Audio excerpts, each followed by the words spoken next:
Halo guys, Assalamualaikum warahmatullahi wabarakatuh. Konnichiwa, annyeonghaseyo 여러분. Loh, apa nih? Kok salamnya pakai banyak bahasa kayak gini? Ya jelas dong, karena kan hari ini kita bakalan membahas salah satu konflik internasional yang paling bikin gregetan, yang complicated, yang kayak benang ruwet. Apa tuh konflik? Apa tuh? Gak perlu berlama-lama lagi. Stop mesem-mesem, cause the tea is about to be spilled out. Jadi guys, konflik Amerika Serikat dan Iran ini, kalau misalkan kita tarik garis ke titik paling awal sampai sekarang, itu mungkin bakalan nyanyiin Sungai Nil deh, karena panjang dan lebar banget. Tapi tenang, don't worry. Aku di sini bakalan ringkas buat kalian. Aku akan buat itu sesimpel mungkin. Dan di sini aku akan fokus ke ketegangan mereka yang terjadi sejak perang Israel-Hamas pecah pada 17 Oktober 2023 kemarin. Loh, kok nyambung ke Israel-Hamas? Katanya Amerika Serikat Iran. Gimana sih? Jadi gini guys, konflik Amerika Serikat sama Iran ini tuh termasuk konflik Timur Tengah yang udah ada sejak lama. Tahu kan konflik Timur Tengah yang melibatkan banyak negara di Timur Tengah. Nah, konflik Amerika Serikat ini tuh masuk ke konflik Timur Tengah dan baru-baru ini kian memanas karena ya, seperti kita ketahui kekuatan militer Iran itu gak main-main guys. Bahkan menurut CNN Indonesia, Iran itu menempati ranking ke-17 sebagai negara muslim dengan militer yang kuat. Bahkan di atas Israel. Oh, keren kan? Terus seperti yang kita ketahui juga nih, Amerika Serikat itu juga menjadi salah satu pemasok terbesar amunisi kayak kucurin dana buat bantuan ke Israel. Begitu juga sama Iran guys. Iran itu juga termasuk pemasok atau penyupport atau penyokong besarnya Hamas di perang Israel-Hamas ini. Jadi kayak Amerika Serikat sama Iran ini tuh yang udah ada konflik sejak lama, sekarang makin tegang tuh ya karena ini, karena Iran dukung Hamas, which is oposisinya Amerika sama Israel. Jadi kayak konflik mereka makin. Nah, sampai sini udah mulai tercerahkan kan kenapa konflik ini tuh bisa makin tegang. Kayak udah sedikit tercerahkan, udah kayak oke, paham gitu kan. Oke. Kalau gitu sekarang kita next ke ancaman-ancaman yang ada dari konflik ini. Oke, jadi guys, sebenarnya Iran itu tuh kayak udah beberapa kali ngancem Amerika Serikat buat melakukan gencatan senjata di jalur Gaza. Tapi yang namanya Amerika Serikat mana mau nurut ya kan. Jadi kayak Amerika Serikat bodo amat gitu, kayak ya udah. Nah, itu tuh bikin Iran kayak gregetan gitu ya, mungkin kayak jadi pada tanggal 28 Januari 2024 kemarin, Tower 22, which is base camp militernya Amerika Serikat Yordania, itu diserang oleh pesawat tanpa awak aka drone. Yang pasti Amerika Serikat loading itu dari Iran kan. Tower 22 ini tuh dibom dan mengakibatkan tewasnya 3 tentara Amerika Serikat dan melukai 25 tentara lainnya. Terus responnya Joe Biden sebagai petingginya Amerika Serikat terhadap serangan ini tuh apa sih? Awalnya Joe Biden tuh bilang kayak enggak. Lo emang udah keterlaluan si Iran, tapi gue enggak mau memperkeruh konflik yang ada di antara kita. Gue enggak mau mempertegang suasana yang ada. Jadi please kita damai-damai aja. Tapi namanya juga Amerika Serikat, sekali lagi guys. Bisakah kita percaya kepada Amerika Serikat? Tentu tidak. Akhirnya pada tanggal 2 Februari kemarin, Amerika Serikat melancarkan serangkaian serangan militer terhadap pasukan Iran dan milisi yang mendukungnya di 7 lokasi berbeda di Irak dan Suriah. Melansir laporan dari The New York Times, serangan tersebut mengenai lebih dari 85 sasaran di lokasi berbeda menggunakan lebih dari 125 amunisi berpemandu presisi menurut pernyataan Komando Pusat Amerika Serikat. Terus, berdasarkan data dari The Syrian Observatory for Human Rights, serangan di Suriah Timur itu mengakibatkan 18 pejuang pro-Iran tewas dan 29 lokasi penting yang menampung kelompok pro-Iran dan juga gudang senjata hancur. Itu adalah serangan balasan dari Amerika Serikat, guys. Jadi sebenarnya ketegangan ini tuh nggak cuma di sini, guys. Dari dulu tuh mereka kayak udah saling serang. Bahkan Amerika Serikat itu nggak cuma nyerang ke Iran aja. Jadi kayak Amerika Serikat tuh juga nyerang di daerah-daerah sekitar Iran, aka di negara-negara Timur Tengah itu. Dan kemarin juga AS sempat koalisi sama Inggris buat menyerang pangkalan Houthi di Yaman gara-gara konflik Laut Merah. Jadi sebenarnya konflik Amerika Serikat Iran itu benar-benar complicated karena melibatkan banyak negara di Timur Tengah juga. Yang mana itu bikin seru banget, tapi agak ngap gitu ya researchnya. Next kita bahas dampak yang muncul dari konflik Amerika Serikat dan Iran ini. Sebenarnya Amerika Serikat itu tuh takut loh sama Iran loh. Kenapa? Bukannya Amerika Serikat itu punya kuasa yang gede banget. Iya sih, Amerika Serikat itu punya kuasa yang gede, tapi Iran dan negara-negara di Timur Tengah itu bisa dibilang punya kuasa juga nih akan satu sektor perekonomian dunia. Apa coba? Betul banget, perminyakan. Jadi, seperti yang kita ketahui, negara-negara di Timur Tengah itu adalah pemasok kayak penghasil minyak bumi terbesar di dunia ya kan. Dan mana minyak bumi dan gas bumi ini tuh adalah aset berharga di dunia, mahal, sektor penyokong perekonomian dunia.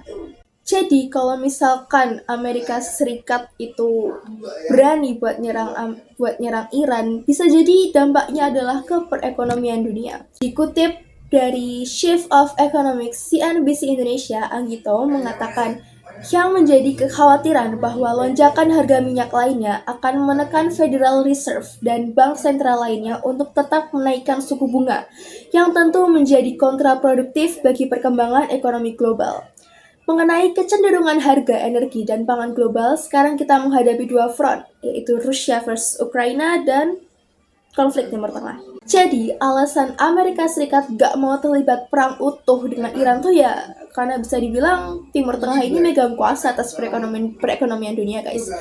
Walaupun mereka itu saling serang, tapi mereka itu gak pernah terlibat ke perang yang utuh gitu. Jadi kayak Iran cuma mendukung support Hamas tapi nggak terjun langsung. Begitu juga sama Amerika Serikat ke Israel.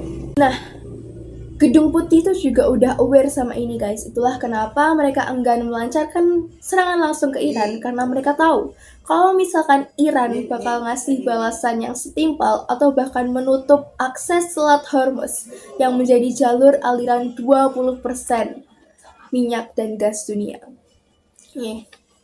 Dikutip dari CNBC Indonesia juga, IMF telah melakukan penelitian mengenai dampak kenaikan harga minyak dunia di mana kenaikan harga minyak sebesar 10% akan membebani perekonomian global, mengurangi produksi sebesar 0,15% dan meningkatkan inflasi sebesar 0,4% pada tahun depan.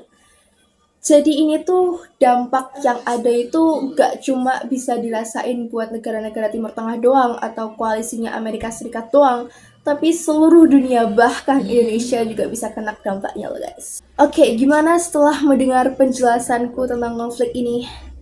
Ngos-ngosan, engap, sama, aku juga. Tujuan aku buat video ini tuh sebenarnya buat tugas sosiologi kan, guys. Dan sosiologi kita itu lagi bahas apa? Lagi bahas konflik sosial. Dan suruh analisis teori. Jadi gak usah berlama-lama lagi, kita masuk ke analisis teorinya. Oke, di sini aku ngambil dua analisis teori. Yang pertama adalah George Simmel. Jadi, as I say before, konflik ini tuh sebenarnya meluas menjadi konflik Timur Tengah. Yang mana itu berarti banyak negara Timur Tengah yang ikut involve, yang ikut memiliki konflik terhadap kubu sekutu. Dan dalam kasus ini, seluruh negara Timur Tengah, termasuk Iran, itu kontra dengan serangan Israel terhadap jalur Gaza, which is saudaranya sendiri, regional tetangganya sendiri, gitu loh. Kayak punya simpati yang kuat, punya bonding yang kuat gitu kan. Sehingga mereka bersatu dan memberikan serangan-serangan terhadap kubu pro-Israel sebagai dukungan terhadap permintaan gencatan senjata di jalur Gaza. Begitu juga sama Amerika Serikat sama Israel. Jadi inti analisis teori George Simmel ini tuh kayak mencari sekutu kan, mencari sekutu. Jadi negara-negara Timur Tengah termasuk Iran itu tuh membantu Hamas karena mereka itu kayak ini aku satu pemikiran sama kamu, aku satu ideologi sama kamu nih, kamu bantu, ayo kita kerjasama buat membebaskan kita dan mengusir Israel dari tanah kita. Begitu juga sama Amerika Serikat sama Israel. Mereka satu kubu, kayak Amerika Serikat nggak mau wilayahnya itu hilang, jadinya dia membantu Israel untuk melawan Gaza, untuk take over semua wilayah Palestina atau jalur Gaza. Terus yang kedua adalah analisis teori dari Dahrendorf. Dalam konteks ini, konflik tersebut dapat dilihat sebagai persaingan antara dua kelompok atau negara yang bersaing untuk kekuasaan, pengaruh, dan sumber daya di tingkat internasional. Amerika Serikat, seperti yang kita ketahui, adalah kekuatan dominan dalam politik internasional dengan banyak sumber daya, termasuk kekuatan militer dan ekonomi yang besar. Sementara itu, Iran adalah negara yang memiliki sumber daya alam yang melimpah, terutama minyak, dan memiliki kekuatan politik dan regional yang signifikan di Timur Tengah. Jadi, kalau dilihat dari teorinya Pak Dahrendorf ini, walaupun keduanya ini sama-sama kuat, tapi menurut aku, Iran itu kayak kekuasaannya ada di atasnya Amerika Serikat dikit. Karena seperti yang aku bilang tadi, negara-negara Timur Tengah itu memegang kekuasaan akan sektor perekonomian dalam bidang perminyakan kan. Mereka berdua itu sama-sama kayak nggak mau kalah dalam menunjukkan kekuasaan di bidang internasional gitu kan. Simpel lagi nih, Iran be like, kalau lo macam-macam sama gue, kalau lo nggak nurut sama gue, kalau misalkan lo berani-berani sama gue bikin satu dunia ini gonjang ganjing karena krisis ekonomi. Simpelnya gitu guys, buat analisis teori. To make it more clear guys, konflik antara kedua negara ini tuh dapat dijelaskan melalui upaya mereka untuk memperoleh atau mempertahankan kekuasaan dan sumber daya di kawasan tersebut. Misalnya, ketika terjadi ketegangan antara keduanya terkait kebijakan luar negeri, sanksi ekonomi, atau masalah keamanan, itu adalah contoh dari persaingan untuk mempengaruhi dan mengendalikan situasi di wilayah tersebut. Oke. Kalau ada konflik, pasti harus ada solusi. Walaupun aku sendiri juga kurang gimana gitu, kalau misalkan harus memberikan solusi untuk konflik yang super duper complicated ini. Kalau misalkan konflik yang udah melibatkan negara-negara kayak gini, konflik internasional, pasti nggak jauh-jauh dari pembuat perjanjian atau traktat. Tapi aku juga kurang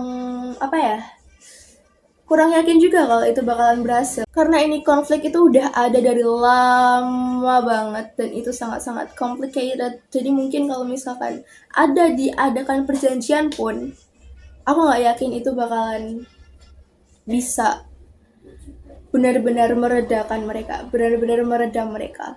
Selain perjanjian internasional, mungkin mediasi pihak ketiga yang mana di sini kalau di bidang internasional itu adalah United Nations atau PBB juga mungkin bisa dilakukan, tapi kayak sekali lagi ini konflik internasional yang complicated dan Amerika Serikat gitu loh, which is PBB sendiri yang pegang kekuasaan juga Amerika Serikat, jadi who knows. Kebanyakan konflik internasional kayak gini tuh susah banget buat diselesain guys. Kayak kalau misalkan dari kedua negara ini gak mau ngalah, emang nggak punya niatan buat berdamai gitu, ya udah selamanya konflik ini bakalan terus eksis guys. Oke, gimana sama penjelasan singkat dan simple, mungkin simple dan singkat yang aku paparkan tentang konflik Amerika Serikat dan Iran ini guys? Apakah kalian paham atau kayak makin bingung? Karena sejujurnya guys, ini tuh udah aku buat sesimpel dan seringkes mungkin Ini aja aku buat catatan, udah buat catatan, tapi hasilnya tetap jadi 3 halaman.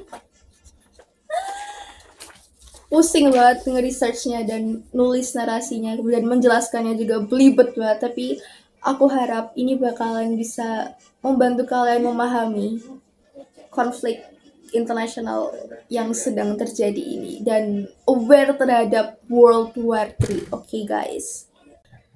Oke, karena aku udah kebanyakan ngomong di sini, pasti kalian juga bakalan jenuh kalau dengerin aku ngomong terus. Saatnya kita tutup video kali ini. Terima kasih sudah mendengarkan dan semoga kalian tercerahkan dan semoga kalian bisa mengambil pelajaran dari video ini. And I hope you guys as excited as I am waktu dengerin ini, karena aku excited banget buat video ini, buat ngejelasin ke kalian tentang konflik Amerika Serikat ini. So, it's time to wrap.